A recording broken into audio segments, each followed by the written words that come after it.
Good morning everyone. आज हम देखेंगे फंडामेंटल एनालिसिस में tools for economic analysis.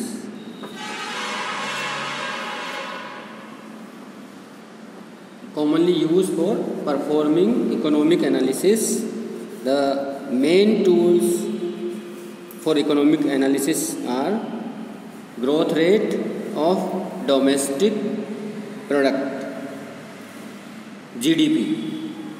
GDP is a measure of country's economic activity. It is defined as the total amount of goods and services produced in a country in a year. For example, GDP of Indian economy for the fiscal 2007-8 was estimated as 4 million crores in current rupees. Growth rate of GDP is an important indicator of the performance of the economy. If the growth rate of GDP of an economy is rapidly increasing, it means that it is an expanding economy which has ample opportunity for a firm to increase sales.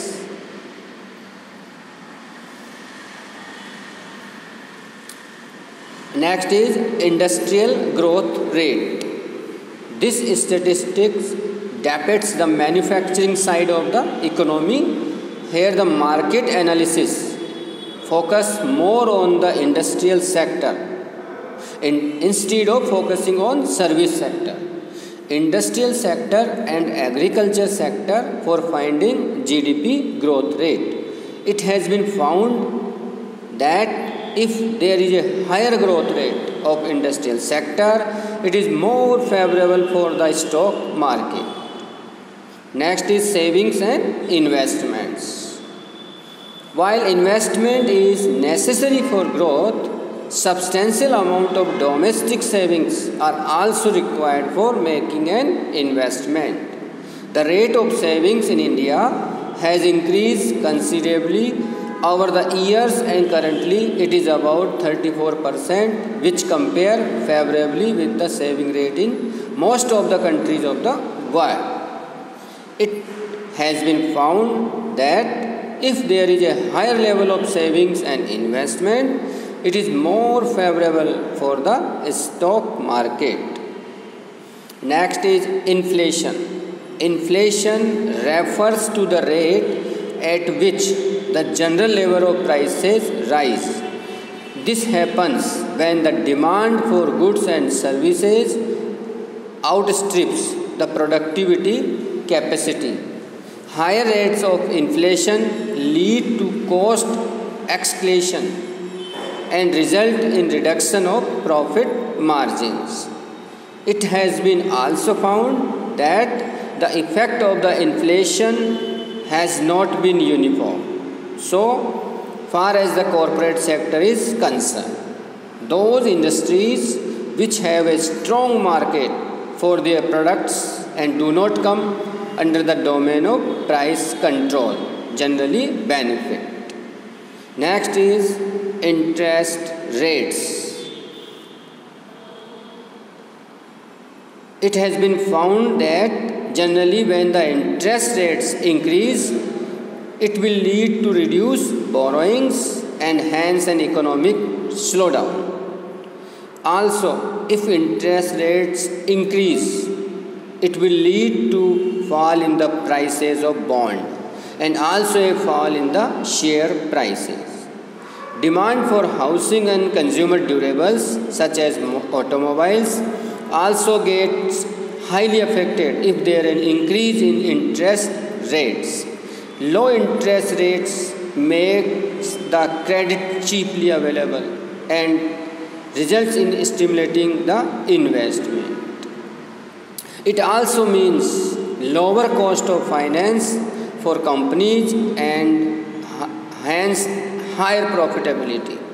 Higher interest rate on the contrary will result in higher production cost and thus lower profitability.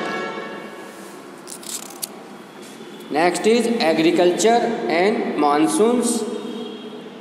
Now we see monetary policy and liquidity. A good monetary policy and liquidity in the economy is essential for economic growth. Monetary policy is used to stabilize fluctuations in the economic activity of an economy with the help of money instruments.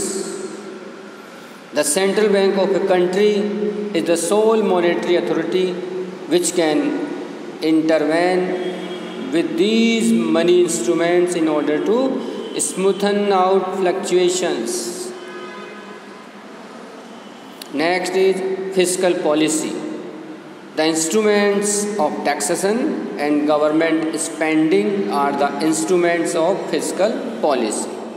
Since both these factors affect the aggregate demand, these two instruments are used by government to correct the level of aggregate demand. The extent to which the government proposes to use these instruments is manifested in the budget of the government, which is the proposed statement of revenue and expenditure of the government. Tax structure. The next point is tax structure. While taxes affect the aggregate demand by affecting the disposable income available for the consumption spending, they are also a source of revenue for government spending. Taxes are classified into India direct and indirect taxes depending upon the base on which a tax is levied. Concession and incentives gives to a certain industry in the tax policy announced every year. Similarly, tax reliefs given to saving encourage savings. Now the next point is infrastructure facilities.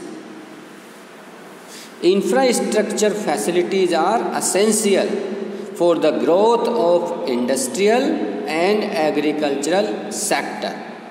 A wide network of communication system is a must for the growth of economy. Regular supply of power, airlines. Without power cut would boost production. An assured supply of industrial raw materials like steel, coal, petroleum products and cement is also required. Banking and financial sectors should also be sound enough to provide adequate support to the industry and agriculture. An investor should assess the status of the infrastructural facilities available in the economy before finalizing his investment plans. Now the next point is budget deficit. Every year government makes a central budget.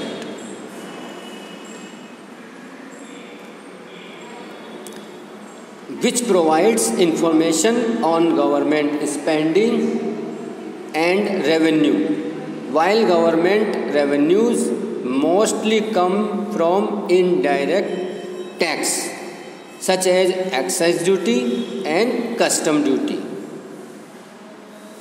but new policy of the government, excise duty abolished and apply GST, goods and service tax. While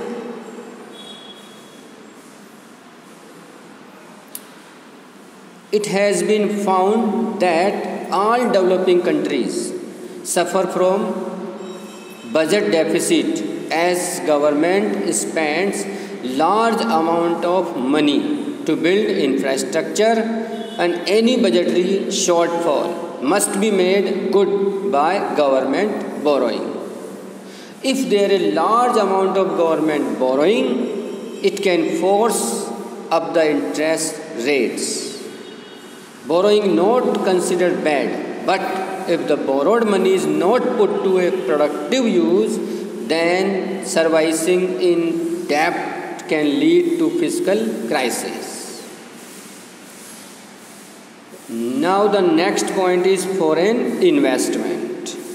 Foreign investment comes in India into two forms, FDI and FPI. FDI's full form is foreign direct investment and FPI full form is foreign portfolio investment.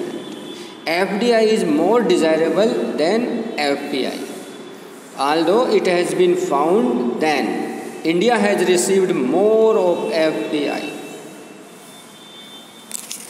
And the next point is exchange rate and balance of payment deficit. The performance and the profitability of industries or companies which are major importer or exporter is greatly affected by the exchange rate of rupee against the major currencies of the world. If the rupee depreciates, it will raise countries' exports. On the other hand, if the rupees appreciates, it will reduce countries' exports. A country which depends heavily on imports may find devaluation of rupee affecting its profitability adversely.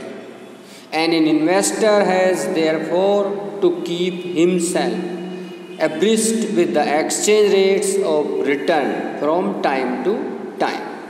Thank you.